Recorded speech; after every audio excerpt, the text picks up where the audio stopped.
Step 1, wake up early, gonna rise with the sun. Step 2, get some food in you. Step 3, think real hard about what you wanna be. Step 4, everybody just do your thing. Wake up, today's gonna be a good day. Wake up, today's gonna be a good day. Wake up, today's gonna be a good day. Wake up, today's gonna be a good day. Wake up, today's gonna be a good day. Wake up, today's gonna be a good day. Wake up, today's gonna be a good day. Wake up, today's gonna be a good day. Anne, we haven't seen each other for so long. We used to see each other quite a lot. And so this is an opportunity not only for us to have a chat, but also to get to know who Anne McKeown is and what she does and how she empowers women. And we'll get to that as we go along. But welcome. Thank you. Oh, thanks, Tiff. It's so good to see you again as well. And it's actually incredible what an impact the whole COVID thing had with us all being separated and locked down. And it broke routines, because we did have a beautiful routine before, and all of that changed. And it's been wonderful to watch your growth, and I really appreciate being part of your show. Yeah, thank you. It's really good. Yeah, that's going through a process of evolvement. So I'm really excited about that. And I thought, I've got to have like empowering women, you know, on the podcast program as well. And I was like, oh, Anne, that's what you do. So I was like, yay, I'll get in touch with Anne. So Anne, what I'd like to do so people can get to know you is, obviously you're not an Aussie. You're an adopted Aussie. Yeah. Can you just share a bit about your childhood, where you grew up and what your passions were as a kid and all that kind of thing? Yeah. So I was brought up in Scotland. It's pretty obvious by the accent. It's actually quite funny because my husband is English and my kids are Aussie, so we don't sound like a family. But I was brought up in inner city Glasgow as the youngest of 6. And I remember having been a really kind of happy childhood. When I look back now, I realise that we were actually quite poor. The sort of 8 of us living in a 2-bedroomed tenement building in not a very nice part of Glasgow. But I think what that did was it gave us all a bit of a drive. We never for a moment thought we would inherit anything. So there was none of this sort of inheriting a house or inheriting money or anything. So there was always that thing of, as soon as you left school, you would get out and you would work. And at the time I used to think it was quite harsh, but as time's gone on, I've realised that it's given me a really strong foundation for making my own way in life. Yeah, okay. So with the family so close knit, you know, like in this 2-bedroom house with lots of kids, I mean, obviously there was a lot of closeness though with the family. Is that right in saying that? Yeah, there was. Very, yeah. So my sister and I, she's 11 years older than me, and we had 1 bedroom, and the 4 boys had the other bedroom with like 4 bunk beds, and mum and dad would sleep on the couch that folded down into a bed in the middle. But my mum was very loving, caring, giving. And so, yes, there was a lot of warmth, and I was the youngest. And so, yes, I think it's true. The youngest is spoiled. Spoiled with attention more than things. All my things were hand-me-downs, but I definitely felt that sense of security. And my mum actually, she suffered quite a bit of depression, and she was a bit nervous about life. And so she hid behind her kids. But what she would do is, if I went out with her, she would say, you go and pay the bus driver, or go and ask the man for milk from a cup of tea. And so she always pushed me forward to go and ask for things. And at the time it used to annoy me. I thought, why can't she just go and ask for herself? I felt like a wee skivvy. But again, with hindsight, I've realised that she gave me a strength where I actually don't have a fear of kind of asking for things. I've got the mentality of, well, they can only say no, and if they say no, I won't be offended. I'll just accept that they said no. Yeah. Oh, that's actually good grounding, isn't it? Because sometimes we have those, like you said, like those issues around, like, well, she's an adult, why can't she do it? But she was, little known to you, she was giving you some training Yeah, which Yeah, has helped yeah, you. yeah. And Which has helped you moving forward in life, hasn't it? yeah. And I think really her intention was she didn't want us to be shy or depressed or less capable, or it was her way of, I can't do it, but I'm going to make sure that I'm going to push you forward to be able to do it. Yeah, and that's quite insightful, isn't it? When your parents, Mm. my mother was like that too. Like my mum,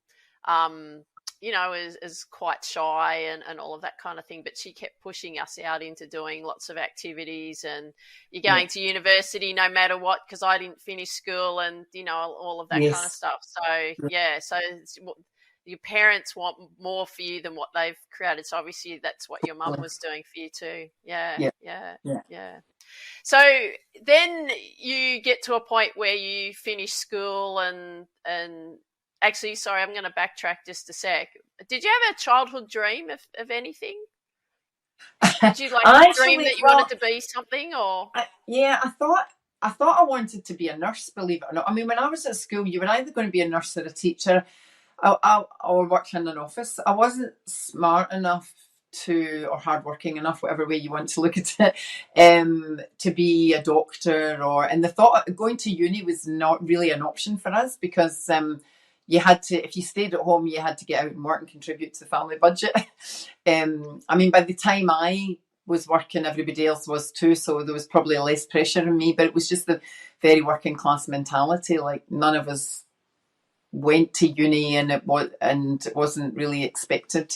Although what's interesting is we've all done degrees later in life, so that's an interesting thing. But and I did work placement when I was about 16, and I went and worked in this hospital to do nursing.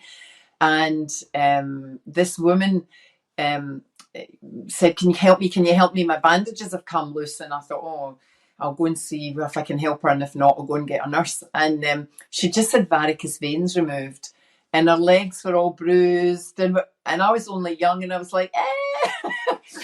And I thought, oh, I don't know if this is for me. And then there was a second time when I had my school uniform on, and the hospital gave me a white jacket to put on, like an overcoat, and then they were bathing this old man, and she said to me, "Run the bath," and whatever. And I mean, this poor old Dolly must have been about 97, and his shriveled manhood and everything else was shriveled, and they lifted him into the bath, and I fainted. I'd never seen a naked man, and not an old man like that. Yeah. But really, I fainted because I was too hot. The steam from the bath, I had my school uniform on, and then this white coat. Well, of course, the nurses, they all laughed at me, and I came away, and I just thought, you know what, this nursing work's not for me. And I ended up going and working in an office. Oh, okay. So you didn't faint in the bath, though, did you? You didn't fall into the bath. No, thankfully it was on the side. Just completely passed out. Yeah. Oh, so funny. So, okay, so you discovered that nursing wasn't for you. So you went and worked in an office. What was the motivation for that? What brought you to that? It was the only other thing I was good at, because I had done typing at school. And it was like, you have to go and find a job. I mean, you kind of just had to. And so I had gone to the job centre, and it was interesting because the job came up at the local college. And when I went into the local college, they said, and I got the job. I mean, I was basically just doing photocopying and stuff like that. But they said to me that they would put me through courses. So I did start to get higher education, but free, because I was a member of staff. And I did like business studies and Pitman shorthand. You know, in those days, you used to be able to do Pitman shorthand. And then what I was learning, I was able to use in the workplace. And I just worked my way through their path, if you like. And then one day my boss said to me, you know, you really aren't going to get very far in education unless you get into academia.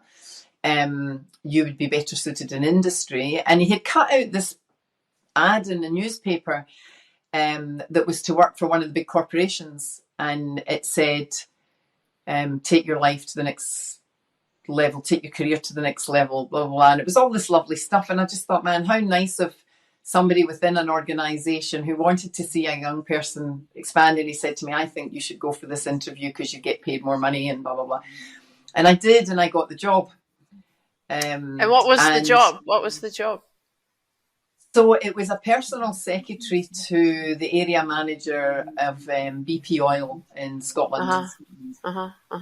And so it was going from just being like a general office admin to personal assistant.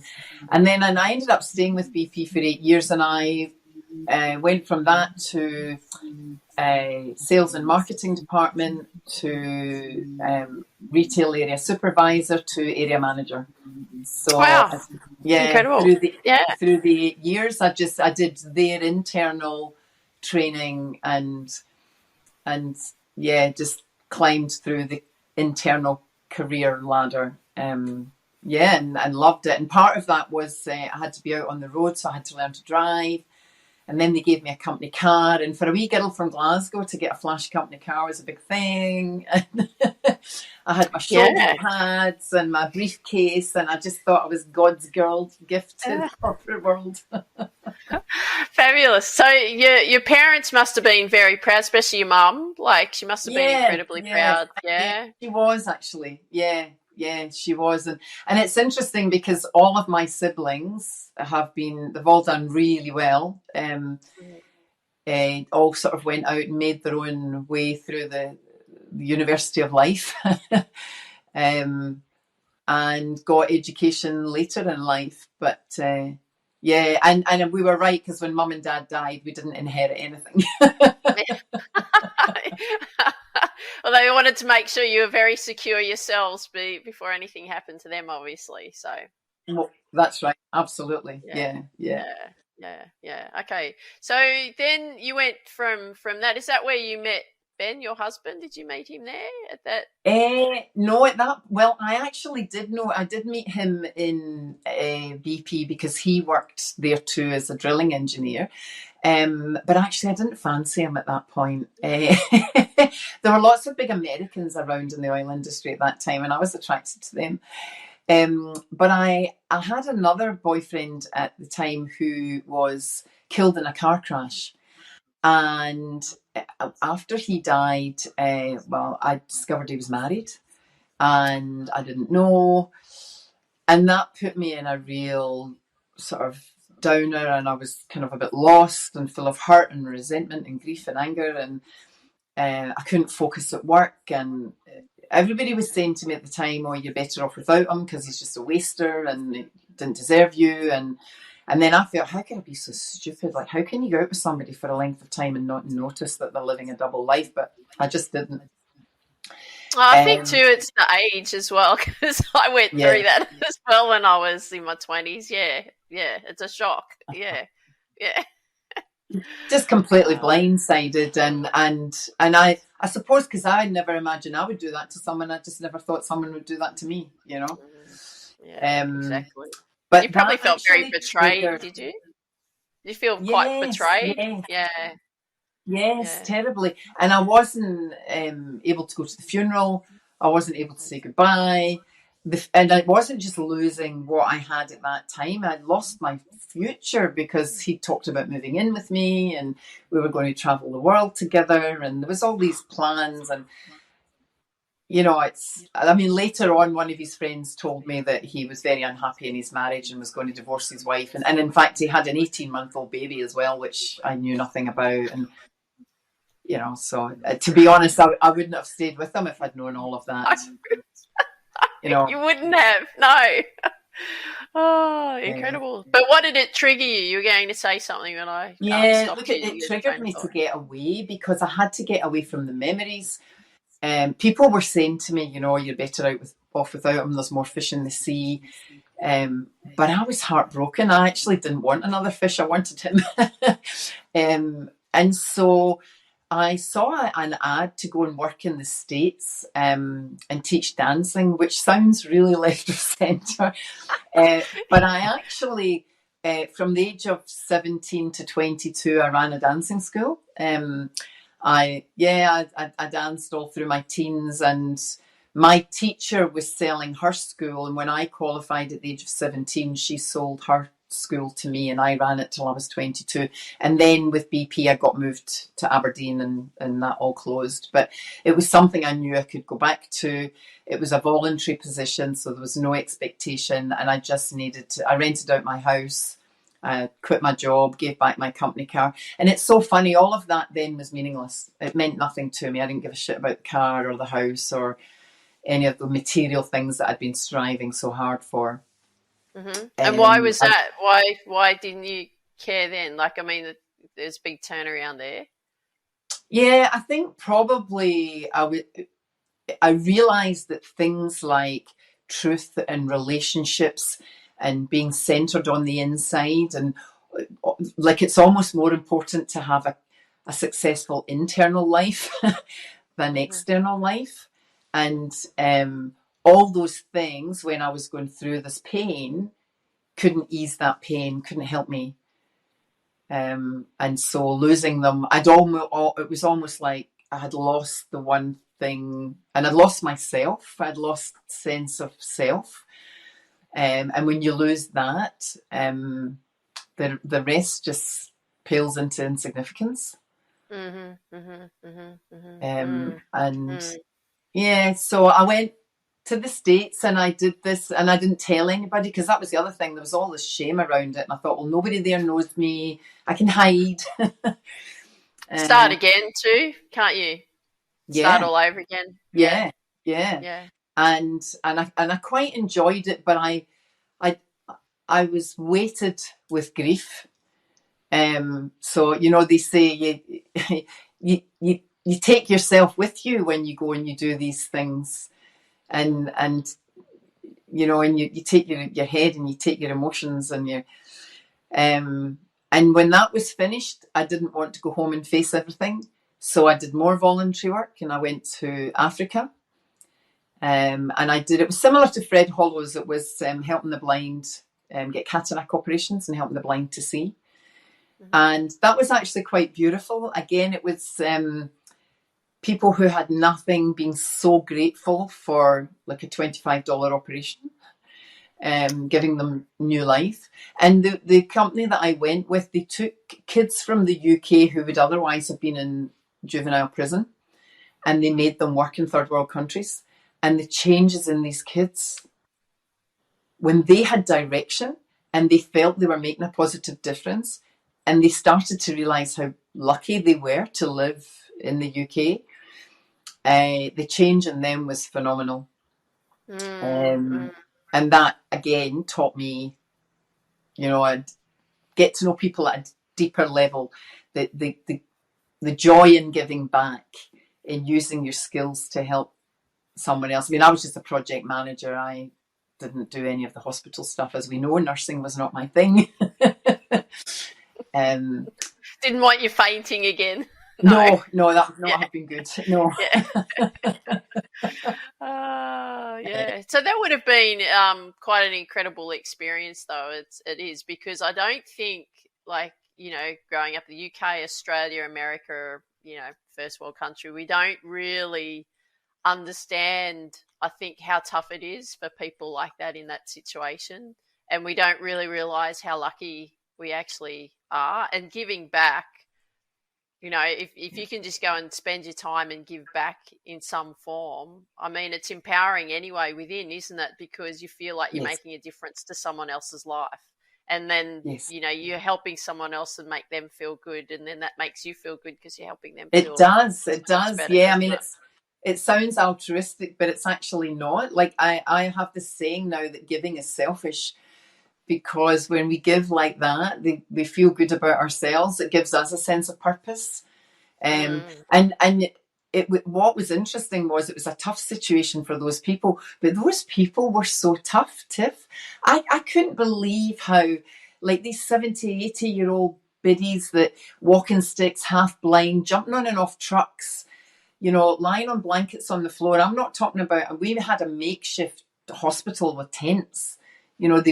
We'd one proper sterile operating theatre, but all the recovery and everything else was done in a field. everything was donated, and these people were just so joyful. At the end, they said they had a gift for myself and the team, and I'm thinking, what the hell can they give us? They've got nothing. And they got us all in a circle, and they started to bang sticks, and they had old drums they were tapping on. They started to clap, and they sang this song of thanks. It was like a prayer. Oh my God, there was just not a dry eye in the place. It was so moving. And to this day, I still would say it's the best gift anyone's ever given me. And it didn't cost a cent. Yeah, absolutely. Yeah, it would have been a very magical experience, I would have thought, but going through that. So what happened to you after that? Well, like you did that, and did you go back to the UK? No. No? No, okay. No, what did you do? Actually, I kept running away because I just didn't know how to deal with it. And I was getting better, and I was definitely learning more about life, but I wasn't ready to go back home. I went to India, and I was working in a girls' school there, and I did some work with lepers. And I've got lots of leper jokes. They just kept telling me all these jokes all the time, you know. Why does a leper not rob a bank? Don't know, because he has no arms. You know, they were the ones saying the jokes, right? They were the ones telling me all these jokes, and I'm like, oh my God, you know. But they just laughed. They accepted the situation. They were joyful with what they had. Again, I mean, I found it quite abhorrent, and I, you know, it's kind of struggled, and in some way the universe kept getting me to face back with this helping nursing thing. And I was like, no, this is not where I'm meant to be. And then finally I came to Australia, believe it or not, and I ended up working with some nuns who were doing work at a St Vincent de Paul centre, and it was a drop-in for like people that were homeless and living on the streets and had problems with alcoholism and stuff. And I got very close with this one nun, and she was beautiful. And she said, you know, Anne, she said, you're great. You're doing all this voluntary work, and you've got all this corporate experience that you bring to projects, and you get things up and running, and it's all task orientated, and it's all do. And she said, and you're smiling and you're joyful. And she said, but gosh, there's a real sadness behind your eyes. And I was like, oh my God. So I'd been kind of wearing this mask, and I was like, no, I'm fine. You know, we all do and you know what FINE stands for, don't you? No. What does it stand for? Frustrated, insecure, neurotic, and emotional.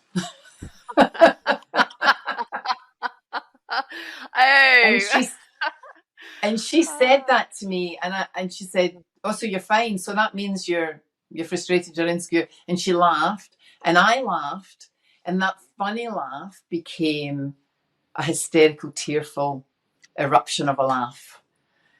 And my body was shaking, the tears were streaming down my face, and I thought, she's got it. She sees that I'm not fine. And she took her hand out and she held my hand, and she said exactly that. She said, it's actually okay to not be fine.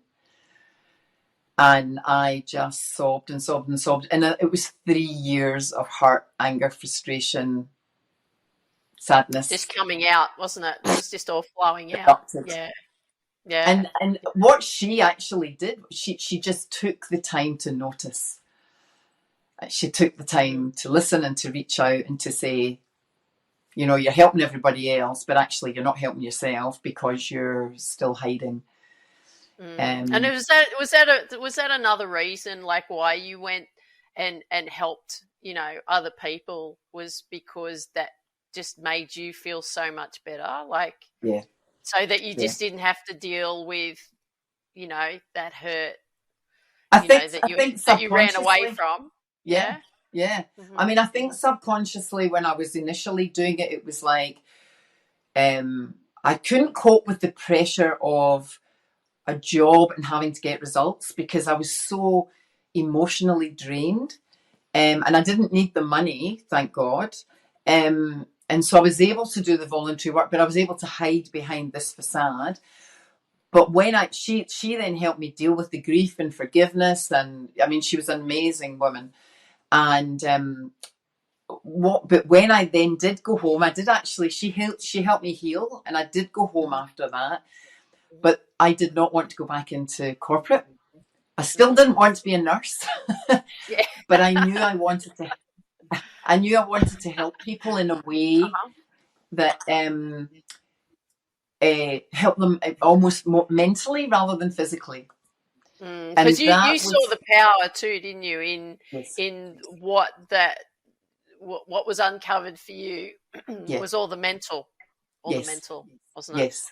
The emotion. Yeah. Yes. Mm-hmm. And all the physical things that I was feeling, just that heaviness and lethargy, and you know, a lot of it, I had back pain and I had neck pain. I would get headaches, and I started to realize that a lot of that was because I was carrying all this emotional pain. And when that lifted, the change in my physical well-being was just incredible. Like, mind-body connection is so powerful, and I had never even really known anything about that. Okay, so you finally went back and were able to deal with things. What happened for you then? Yeah, what did you do? And the only reason I went back actually was that my best friend was getting married, and I was to be her bridesmaid, and I said to her, look, I just can't face coming home.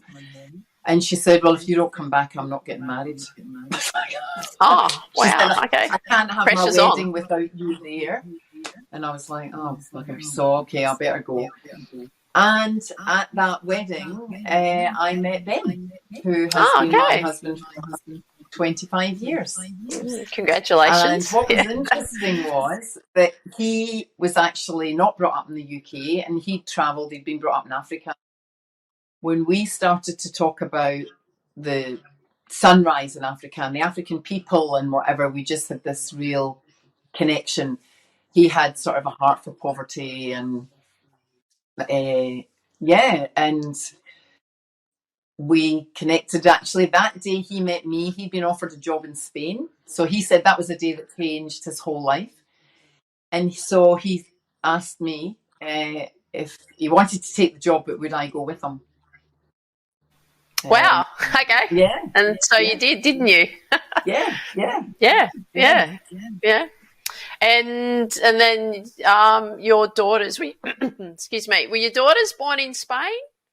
The eldest was, yeah, she was. That was a hilarious experience when you don't know much of the vocabulary around childbirth and pregnancy, and then you don't know it in much of it in English, never mind in Spanish. That was quite an experience. Yeah, I'm sure it was. Lots of screaming and probably pointing and stuff, was it? Yes. Yeah. And then did you come to Australia after that? Not directly after. So we were in Spain for 3 years, and then Ben got a job in London, and I was missing family. So we went back to the UK, and we had our second baby there. And then we were there for 7 or 8 years, and I actually got a job in a high school. So I retrained. All that mindset stuff really intrigued me, and I went in and did NLP. I did positive psychology. I actually at one point thought that I wanted to work in a women's prison, so I did a postgraduate in chaplaincy. And then I got a job in the local high school, working with kids who weren't doing well. They had potential, but they had no guidance, and they didn't have belief in themselves. And again, it was the whole. I loved that. School hours, school holidays fitted in with the family life. And we were there for 7 years, and then moved to Australia again because Ben was offered a job. And by the time we moved to Australia, both of my parents had passed away, and that made the move easier. I would have struggled to move this far if they were still alive and elderly. And And how old were your daughters when you came out to Australia then? because they're only little, weren't they? Yeah, 7 and 8. So they were at primary school. And that was great because getting them into school, the school community, I did voluntary work. I loved the whole Australian life of, you have a party and everybody brings a plate, or there's so much done outdoors, and we live on the northern beaches, so we were able to enjoy the beach, and it was just this amazing lifestyle. And I used to walk around the house and just think, oh, Mum, if you could see where I live now. She had such a tiny place with 6 kids, and now I'm living in paradise. You do have a lovely home, yes, for sure. Yeah, but I think as you know, I live on the northern beaches as well, and I mean, we do live in paradise. I mean, we're very, very fortunate. Yeah. Very grateful. Yeah, for that. And so the girls went to school. You're a stay-home mum for a period of time? Yeah, because Ben travelled overseas a lot, and so my job was, find a house, buy a trampoline and a dog, and all the things that you do. Go to the cake sales and the fundraisers, and I actually enjoyed doing that for a wee while. And I did feel lucky that I didn't have to work. And it was fine until the kids were sort of halfway through high school. I hit 50, menopause. Felt as if I kind of lost my identity a wee bit. I didn't know where I was heading. I still felt I had a lot to contribute. They didn't need me so much anymore. And I really lost my confidence. Not working in corporate, the technology had moved on. I wasn't really improving my skills. And I felt quite a bit lost and a bit alone. And I had plenty of people around me, but I just felt alone in my own head that I didn't, what was I going to do for the next 30 years? Yeah, and you have like with the experience that you've already, up until that point that you've already had, there was a lot of, and I know that you gave a lot of, obviously as a mother, you give a lot to your daughters and you devote your life to them, but it was getting to that point, wasn't it? It's like, okay, well, they're, getting older and they're going off and doing their own thing, and Ben's traveling and doing his, for working for his job and so on. He had a high pressure job, didn't he? Quite a busy job. And then there's you, and it's like you say, you turn 50. Okay, what do I do? So talk about that. Like, what was going on? Let's dive deeper into that, Anne. What was going on there?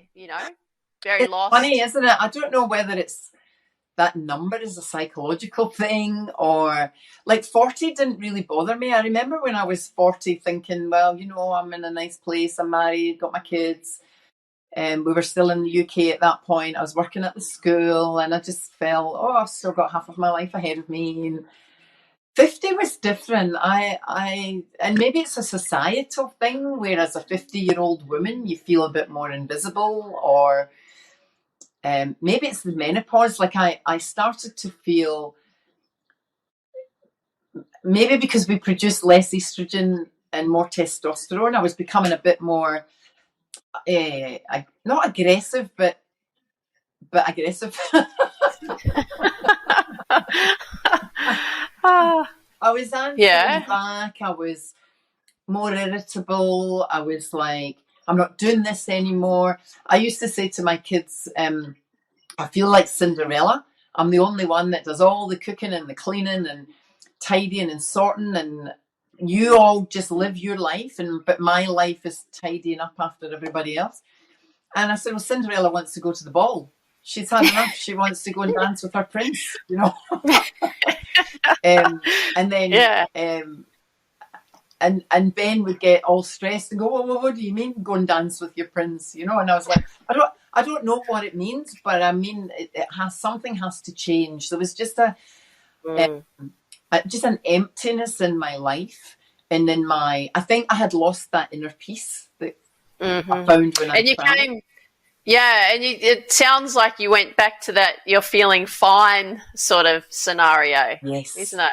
Yeah. Yes. Very frustrated within. Yes. Yeah. You're very right. And there's a big lesson in that, I think, that it's not because once you have a breakthrough, the rest of your life is great. it's almost like we need little mini daily breakthroughs, or daily reminders that fine isn't really where you want to be. You want to have that inner peace feeling again. What did you do back then that made you feel like that you can continue to feel like that? But of course, we forget and we lose sight of it unless it becomes a daily practice. And I didn't really have anybody to talk to, because I thought I was the only woman on the planet that was feeling like this. And I thought it was very selfish of me to tell anyone, because I had a really good husband, beautiful kids, great home. Some would say, well, you're bloody lucky you don't have to work, you don't have financial issues. And I had on the surface a very blessed. Did you feel guilty though, feeling that way? Yeah, I did. Yeah, I did. I thought it's I shouldn't feel like this, because we're told these are the things we're to strive for, and we've, both Ben and I started with very little. We've created what we've got. We're meant to be really happy now. So why am I not? And it was like, and I mean, you remember, because we knew each other when I was going through that phase, and you were one of the people that I felt I could confide in and talk to, and I would just sit and cry and feel guilty and lost. And you just needed someone to talk to, so you could just let it all out and feel like you're in a safe space. Yes. And it was okay to feel that way. Yes, it's almost giving yourself permission to be lost, and that to acknowledge that you're a bit lonely in your own head, and that things haven't quite panned out. Because a lot of it comes down to expectation too. Where did I think I would be by the time I was 50? Did I think I would be like this super executive, or super business owner, or I was never going to be a super nurse, but there were other things I thought I'd be super at, but I can understand it was that. Maybe it's just disappointment in myself, or disappointment in the judgment of myself, and then I was probably, my inner self-talk was quite negative, and in addition to all the hormonal stuff that's going on when you're 50, and often teenage kids aren't very lovable. So that's hard too. You love them, but you don't necessarily like them, and they don't really like you either. So that's hard. Yeah, a lot going on there. Yeah, I mean, I understand, because I'm now 52, and I went through, when I turned 50, I was absolutely devastated about being 50. I always think I'm a Peter Pan, or and young at life and all of that, and it hit me really hard being 50. And the same thing, like expectation. I didn't achieve the goals that I thought that I would have achieved by the time I was 50. So all I saw was failure and disappointment, and thought I wasn't good enough, and I just didn't think there was any point of really living. Not that I felt suicidal, but I understood what it was like to feel like, well, what's the point of it all? Like, I've made it to 50 and I've got nothing to show for it. And that's how I saw myself. And that was because I didn't achieve my childhood dream. And so I spent, pretty much 30 years beating myself up about that. So, so I hear you. I hear you. Yeah. So what happened then? Because there was a lot of changes that started to go on after that. Yeah, I was, I started to kind of reach out for help a wee bit, and that doesn't come naturally for me. I like to be the one, I can do it and I can sort it and I can, and a friend said to me, because I wish I could find a group of women where, they all felt the same, we could do something positive together. And she said to me, well, why don't you start a group? And then immediately the doubts and fear, oh no, I couldn't do that. And who would come, and what would I talk about, and where would I hold it? And everybody's busy, and I had all these. And then someone else introduced me to meetup.com, and said, you know what, you can have this and you can meet up and talk about anything. You can meet up and walk dogs or have coffees. So I thought, I'll just put it out there. And if nothing happens, then I've not lost anything. And so I put up this thing, self-empowerment for women, based on what I had really studied in the last 15 years. And I had studied it all and learned it all, but I had kind of forgotten it all. And I had 60 women sign up in the first week. Yeah, and I thought, wow. Oh my God, I'm not alone. There are lots of women that feel like this. This is amazing. And I just had a local community hall, got people there for free. At each meeting, we probably had 12, 15 people show up. Although 60 signed up, not everybody came in person to the meetings. And kind of unwittingly, I became the leader of the group. And women would share their issues and I would talk as well. And then I would say, oh, have you tried this technique? Have you done this questionnaire? Have you? And then people would say to me, I don't want to share everything in a group. Could you help me one-on-one? And I was like, yeah, sure. And then somebody said to me, well, you need to start a business. And then again, I was like, oh no, I couldn't run a business. I don't know anything about tax. I don't know anything about hiring people. I don't want responsibility for employees, and all this. And she said to me, but you could just have them come to the house and coach and whatever there, but you should charge for your time. And I was like, oh, okay. And so that's what I did, and didn't charge much of a fee initially. And they would just come and sit on the sofa and we'd work through some issues. And my business grew organically from there. And then I started to learn about online marketing, and I think that's probably you had a great time. We spent a lot of time together then. where you and I met, and and how to run a business, and how to build your confidence around that, and that was a painful journey. That's been a really sort of 2 steps forward, 1 step back. Yeah, it was only it was just learning new skills, wasn't it? I mean, that was the thing, and you were just at that time being challenged around, technology. Learning new skills, because technology was moving very quickly, and you were just like, I don't know if I can do this, and I was like, yes, you can. And I didn't enjoy it. Yeah. No, you dreaded having to do it all, and yeah. But at that time too, like when you were building that, the online side of things in your business, you were still doing the meetup groups and you're still doing the one-on-ones, weren't you?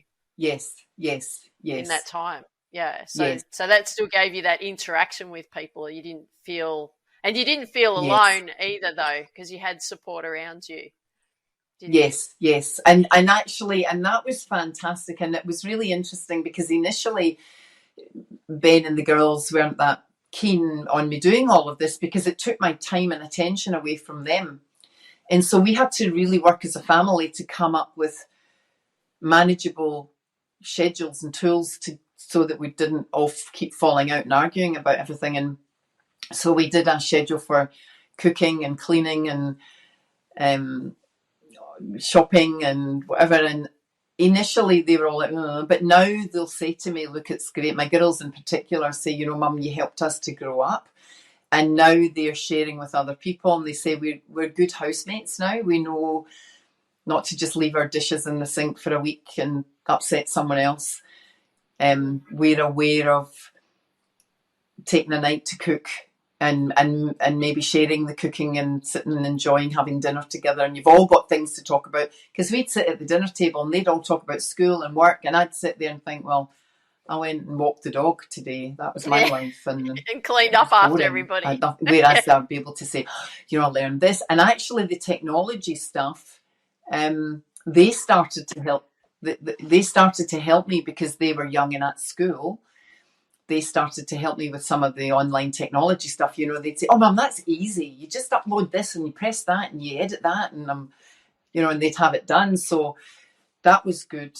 And it was also good for them to see that adults don't have all the answers, and we don't find life easy every day. That you still struggle later in life.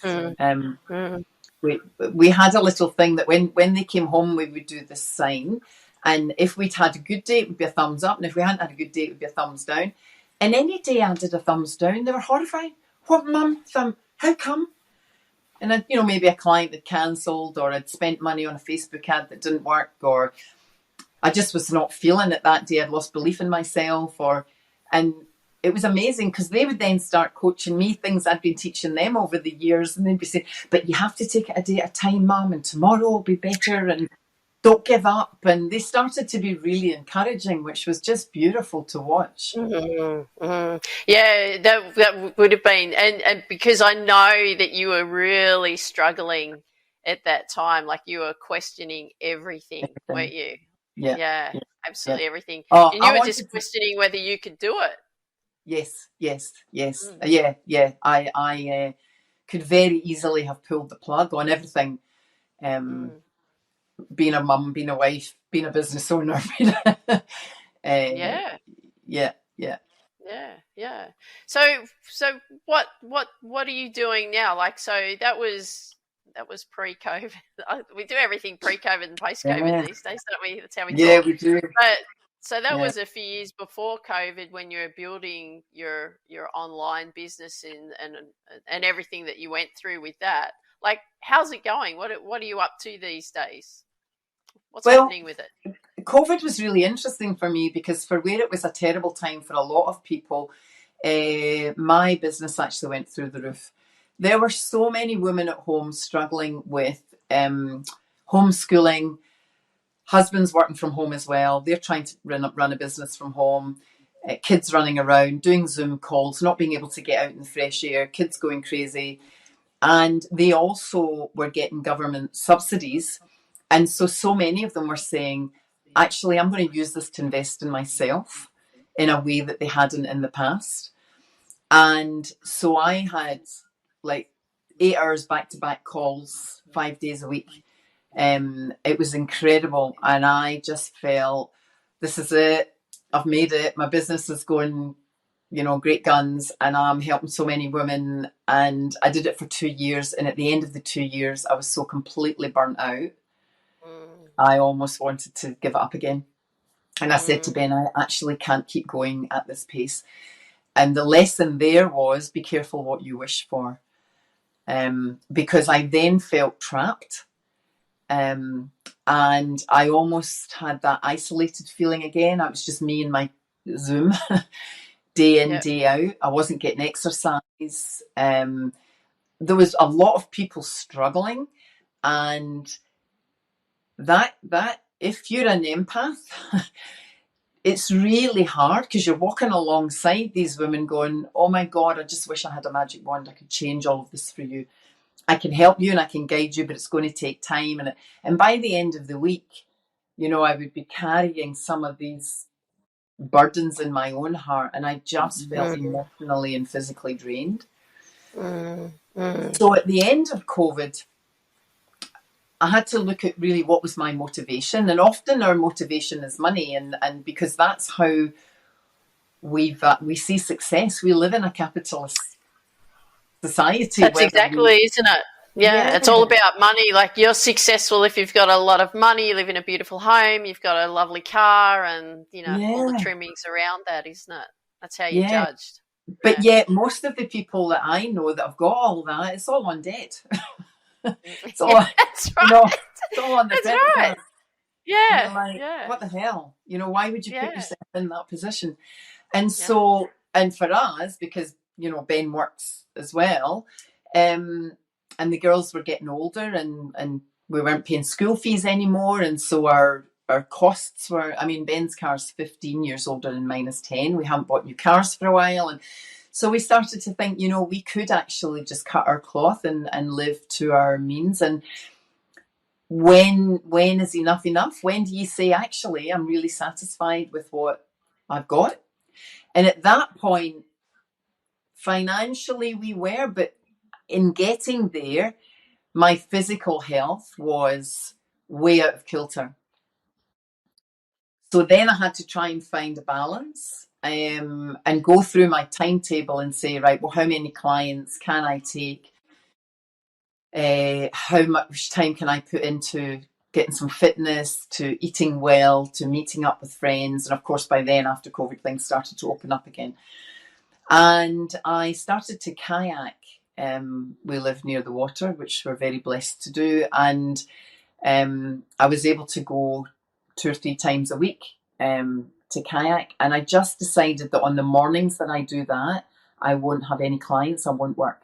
So I basically went, not quite part-time, but, definitely cut down on the hours that I work. And the difference has just been phenomenal. This past 18 months I've done that. And I just feel I've got a nice flow now. But did you can I interrupt for a moment? But did you do that? Because you were so burnt out, right? So all you were doing again was you were just giving to everyone, right? Yeah. As you do, because you're a giver, right? Yeah. And you just gave and gave and gave, and there was just absolutely nothing left for you. Yeah. And then you made that decision that, okay, I actually have to give back to me now. Yeah. And it sounds like there's been a theme in your life, right? Yeah. That's what you've been doing. You burn yourself out, and then you realize that you have to give to you. And then you started with the paddling, and it's like taking time out. So it sounds to me like you're starting to create a lifestyle. It's not about work. It's about creating a lifestyle, isn't it? That's totally it. Yeah, you're dead right. And because with the paddling, what I say is that from that I get fitness, fun, and friendships. I've made all these new friends, and it's something that I go to that I don't have to organise. I just turn up and I'm part of the group, and I don't think I've got to focus on not falling in the water, so I'm not thinking about anything else. So it gives my whole mental space a rest. I'm out in nature, and I'm actually a better coach because when I feel reinvigorated, and I'm able then to recognise those traits in other women and say, I know where you're at, girlfriend, because I've been there and I did it to myself, and it doesn't serve anyone, least of all you. And even my family will say now, Ben will say to me, this is the happiest and most content that he's really ever known me, I think, in 25 years, which is ridiculous because it was all striving. And now it's kind of like I've reached a stage where I feel really happy with what I have. I meditate at least every day for 20 minutes and center myself again when I can feel myself getting dragged. Because external things do knock us about. It's either other people's opinions or their timetable or their moods or, things that are going on around me, and learning to not react to those, but choosing how you're going to act in your daily life and in each situation from a place of centeredness and so much acceptance.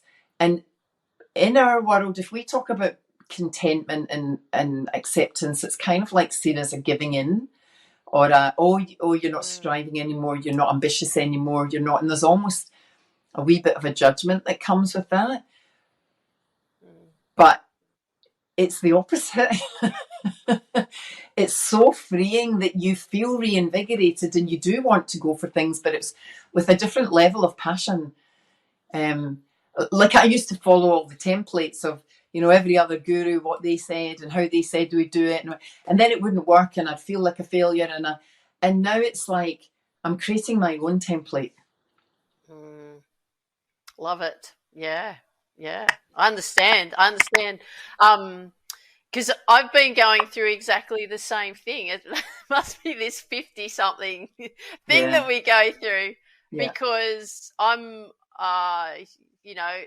all about being at peace within every day. And anyone that I talk to, if they ask me what my goal is for the day, it's just to feel happy Happy within. All I want to do is feel happy within. If I'm happy within, I have a great day, no matter what's thrown at me. And it's that feeling of being centered. So it's an amazing place to be. It doesn't mean that you don't want to still accomplish things or have things happen in your life or anything. It's just that your attitude and your approach to it is just so different. You don't have to strive and beat yourself up and, work, 80, 90 hours a week and think that, you just got to do the hard yards. You can actually do it a different way, and you can do it in a way that you're meant to do it, like in an enjoyable way, and have fun and get fit and, spend time with your family or people that you love or friends that you love and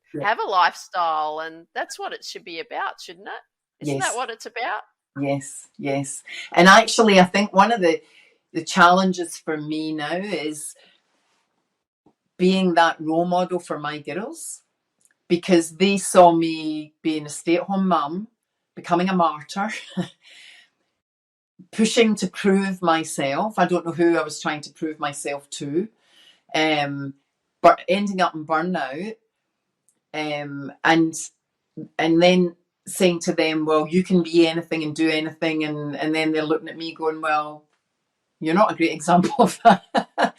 And being able to say, well, actually, I have now found a way, and and it's not an overnight thing. Any of these new mindset techniques that we use, which help us shift our state from sad to happy, or from distracted to focused, or from left to right, they take it's a daily practice where we're rewiring the brain, and we're unlearning all the things, the negative coping mechanisms that we had in the past. And what I'm trying to do with my girls is prevent them from having so many negative mechanisms and negative self-talk, and replacing them as young as possible. I think it's really important for us to help the next generation to say, this is human nature, and don't be caught up in that same hype. Exactly. Find yourself sooner. Exactly. Because it's interesting. I watch. I'm not a big fan of watching the news and all of that kind of thing, but I do take note every so often. I don't get too involved in it. And I always say to Ian that I said, no wonder people get so upset and worked up, because I said, that's all you hear, though, is you hear a lot of negativity, like we're going to go into a recession, or you hear, people living in tents, and, and this is what's going to happen. There's so many jobs that, you're not going to be able to work anymore because AI is going to replace you. And I'm thinking, wow, like, you could just go into a depression every day if you just sat and listened to all of that's coming at you on the radio or podcasts even, or, watching the TV or looking at social media, whatever. Yeah. And I'm like, you've got to start your day every day in a way that's going to benefit you, feeding your mind with positivity, whatever that is, thing that you're going to do. I have a series of questions. I listen to specific things. I go and train at the gym. I meditate. I do all that sort of stuff, as you know, to help me get centered, as you say, your words, get centered, and then so that I'm setting myself up for a good day. And that's what you're doing, and that's what you're teaching people to do. Obviously your daughters, but that's what you do with people, isn't it? Yeah. And it's because we've all got our blind spots. The thing is that we don't see how we're reacting to things or how we view the world, and no two people see the world the same. And so when you work with someone else, and I've had coaches help me do this, they're like, but Anne, what if that's not true? It might be true for you, but is it universally true? Is it really that bad? Is it really that situation? And then you go, oh God, maybe I am making a mountain out of a molehill, or maybe I am looking at this the wrong way. And if you can reframe and see things in a different way and put yourself back in a kind of control of things. And but my book, Take Back Control of Your Life, is actually all about letting go. Because that's it's a paradox, really. It is, isn't it? It is. It is. It's you taking the control and letting it go and letting it flow. But it's a different way that you take control, though, isn't it? In a sense, in that letting go. Yes, and it's positive techniques, it's positive routines, it's positive ways of retraining the brain, so that. And actually, when you do it often enough, like every day over time, it then just becomes second nature. It doesn't become an effort. It doesn't feel like a habit or a new habit or a good habit, or it's just part of who you are. And I think not listening to all the media and stuff is a good idea, because what I see is people get frustrated and they get angry, and then they feel they can't make a change. And so people that hot anger and frustration, we can burn ourselves out very quickly with that. And what I learned, it was actually one of the lessons that I learned from this nun, was that live your own life and be kind to yourself, be kind to those in your family, be kind to those in your community, and the rest will take care of itself. And if you're walking alongside someone, like she was working with refugees, some of those refugees weren't accepted into Australia for 10 years, but she was with them every day. The people that were out chanting and shouting and whatever, they would do 2 or 3 weekends and then get frustrated, the government sucks, and give up and go and shout about something else. And so they didn't have a long-term impact. And I think that's the other thing, is that we think things should happen really quickly. What we think we should be able to achieve in 3 months. And you remember this when we were working on our businesses, and then it doesn't work in 3 months and you're like, what the heck? But this is my 7th year now, and 7 years down the track, I think, okay, I kind of get it now. But the first 2 years, I didn't make any profit. No, and you also the way in which you were marketed to, and through particular people that we worked with in helping us build our business, was how you could make $100,000 in 6 weeks, that kind of thing, and then wasn't it? And so 3 months down the track, you made a Zach, and then you're like, okay, well I just can't do this, and that's where that lack of confidence. But what I found now is that, and it changes every year, and every year I'm kind of shedding another skin, and a new opportunity is opening or changing. Or so through COVID, I had all that online stuff in the burnout. Then I started the paddling and just doing, and I stopped the meetup group in person, because through COVID it was stopped anyway, and then I just didn't start that back up again, because in a way that was a voluntary thing, because there was no payment for it. And then I decided that I wanted to share this story that we've talked about today in my journey in a memoir. And so half of my time last year was spent writing that and looking at how I would put it together, plus getting out and doing more fitness. Have you finished it? And have you finished it yet? I have finished. Have you finished writing it? Yes. Okay. Yes, I have. So we've got to stay tuned for that. Okay. Yeah, thank you. I haven't published it yet, and that's another journey. I mean, I've gone to 3 publishers and they've all turned me down. So I may end up self-publishing it. But that's another learning curve and another few setbacks and another get back on that horse experiences. But I'm kind of open to it now, and I don't see it as failure anymore. I just see it as feedback.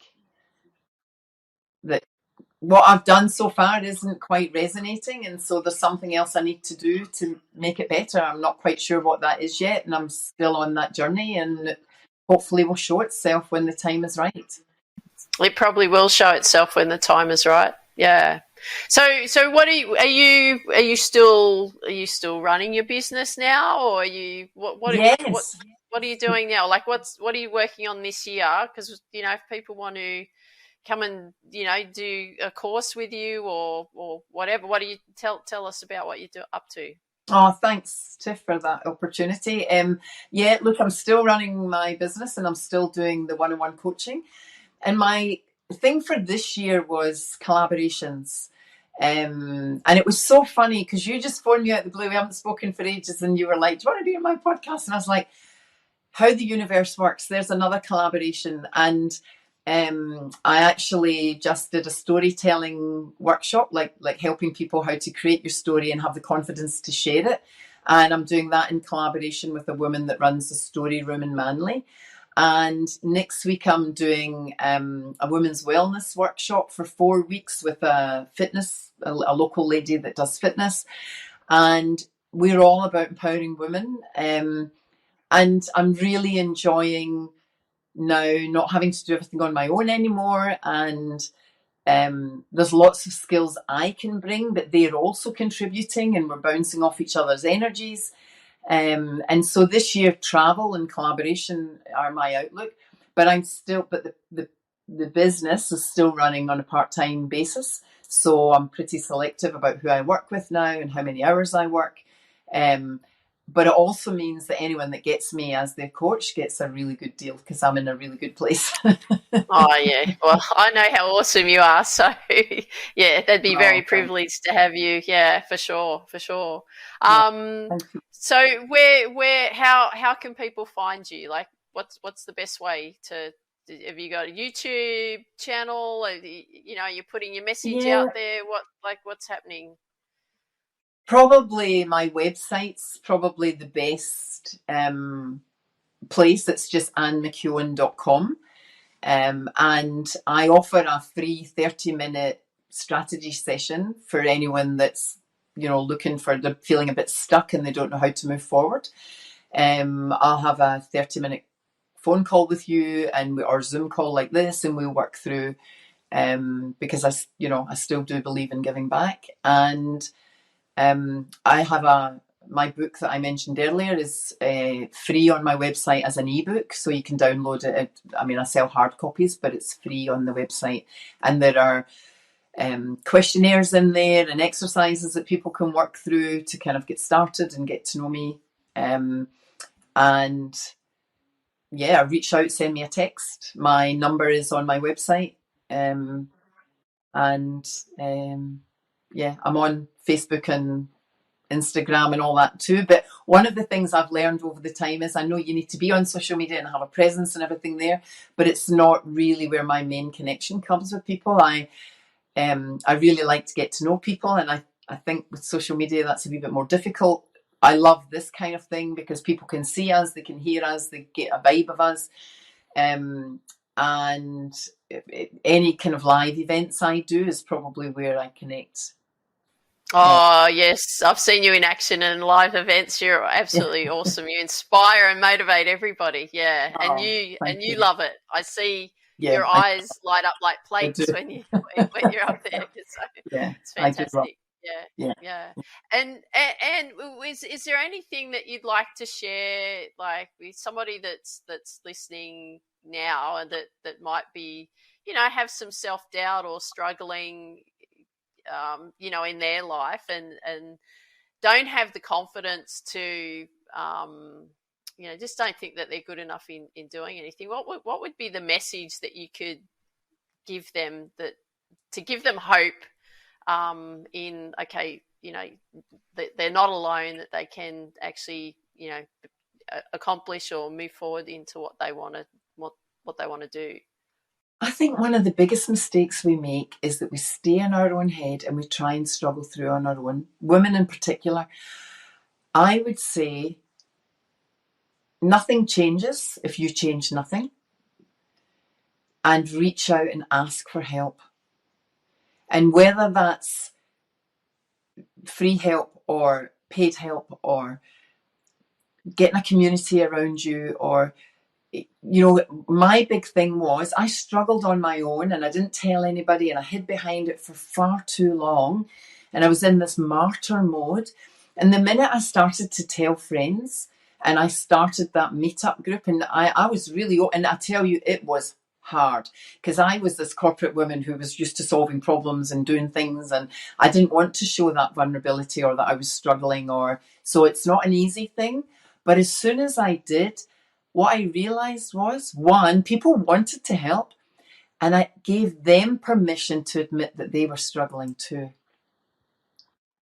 And when you've got a community around you, or even just one or two friends, the problem with friends is that they won't necessarily be dead honest with you. Like, often friends will say, oh, you'll be right, or no, your behaviour's not that bad, or whatever, whereas the coach will challenge you and say, you know what you're doing right now doesn't work. We need to find another way for you, and show you why what you're doing right now isn't working, and find another way. So that is helpful. But stepping out and changing something and asking, look at the greatest pain point. So for you, is it your health and wellness? You're not looking after yourself physically. Is it your mental self-talk? Is it your relationships? Is it your business? And then look at that and say, why is that not going so well? What patterns are there? And then even ask people for honest feedback. I mean, it's really hard to do on your own. My key would be reach out and ask for support. That's well said, and I appreciate that. Thank you. So, Anne, I'd love to just say thank you so much for your kindness and your input and your sharing today. It's been, I know for me, like, I've actually learnt more about you than I thought I knew. I thought I'd known quite a lot, but there were some great stories that were unfolding there. So thank you for sharing that, and thank you for being so open as well and sharing everything that you shared with us today, because it was so impactful. So we really appreciate it. I really appreciate it, and I appreciate your time, and I appreciate you. Oh, well, can I say ditto? Because I love having the opportunity, and you've given me this forum to share, and I hope it does resonate with some people. And I know that you and I both want to make the world a better place, and even if that's just in our own wee village. And I watch what you do, and you've never given up either. You're still, still marching on. And I know your story, and I really love being part of this platform, and I look forward to sharing this, because I want more people to see what you're doing as well. Thank you. Yeah, well, we'll have to collaborate ourselves a lot more in the future, so that we're building some great things together. Yeah, that would be awesome. Yeah, me too. Let's do it. Yeah. Okay. All right. Thanks, Anne. I really appreciate it. And dream big, believe in you, go after your dreams. Hey. Thanks. Bye. Thanks. See ya. Even when you feel low, you can still go. Even when you feel slow, you can still go. Even when there's no hope, you can still go. I never answer to no, man, I still go. Go, go, go, go, go, go, go, go, go, go, go, yo, go. Hustle hard, hustle every single day. I'll be making moves till I'm buried in my grave. To the system, I don't wanna be a slave. I've been doing shit my way, or the highway. And in the driveway is a nice range, cause I grind through the climb, I invite pain. You'll never hear me, bitch, nah, I don't complain. Just gotta flip the switch and you can go and obtain anything you want, anything you need. Your mind's got the key ingredient, it's belief. They deceive with the negativity, but I just slide right by that energy. Even when you feel low, you can still go. Even when you feel slow, you can still go. Even when there's no hope, you can still go. I never answer to no, man, I still go. Go, go, go, go, go, go, go, go, go, go, go, go, go, go, go, go, go, go, go, go.